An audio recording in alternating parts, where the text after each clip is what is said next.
എൻ്റെ ഹലോ ഗൈസിനെ അവൾ ഒപ്പം പിടിക്കാൻ വന്നതാ. ഇന്ന് ഫ്രൈഡേ ആയതുകൊണ്ട് 3 മണിക്ക് ജോലിക്ക് പോയാൽ മതി. അപ്പോൾ അത്ര നേരം നമുക്ക് റെസ്റ്റാണ് ഗൈസ്. എനിക്ക് കുറേ മെസ്സേജസും കമൻസിലൊക്കെ വരുന്നുണ്ട്, വേക്കൻസി ഉണ്ടോ ഞാൻ ജോലി ചെയ്യുന്നിടത്തുനിന്ന്. ഞാൻ ജോലി ചെയ്യുന്നത് അങ്ങനെ വേക്കൻസി ഇപ്പോൾ ഇല്ല. ഞാൻ ജോലി ചെയ്യുന്ന ഒരു ഹോം അപ്ലയൻസിൻ്റെ ഷോപ്പാണ്. അവർക്ക് വെയർ ഹൗസ് ഒക്കെ ഉണ്ട്. ബട്ട് അവിടെ ഇപ്പോൾ അങ്ങനെ ആളെ എടുക്കുന്നില്ല, വേക്കൻസി ഇല്ല. പിന്നെ ഏജൻസി വഴിയാണോ വന്നതെന്നൊക്കെ ചോദിച്ചു. സത്യം പറഞ്ഞാൽ ഞാൻ ഏജൻസി വഴിയാണ് വന്നത്.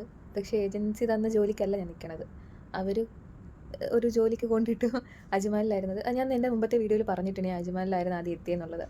അത് റെസ്റ്റോറൻറ്റിൽ കാഷ്യർ ഫീൽഡിലായിരുന്നു. പക്ഷേ അവിടെ നല്ലതായതുകൊണ്ട് ഞാൻ പെട്ടെന്ന് തന്നെ അവിടെ നിന്ന് മാറി വേറൊരു ജോലിക്ക് ഇപ്പോൾ ഷാർജയിൽ കയറി. ഇവിടെ എന്തായാലും നല്ലതാണ്. ഇത് പാകിസ്ഥാനീസിൻ്റെ കമ്പനിയാണ്. പക്ഷേ എന്താണ്, നമ്മൾ നല്ല കംഫർട്ടായിട്ട് ജോലി ചെയ്യാൻ പറ്റുന്ന സ്ഥലമാണ്. അവർ നല്ല രീതിയിൽ നമ്മുടെ അടുത്ത് ബിഹേവ് ചെയ്യുന്ന ആൾക്കാരാണ്.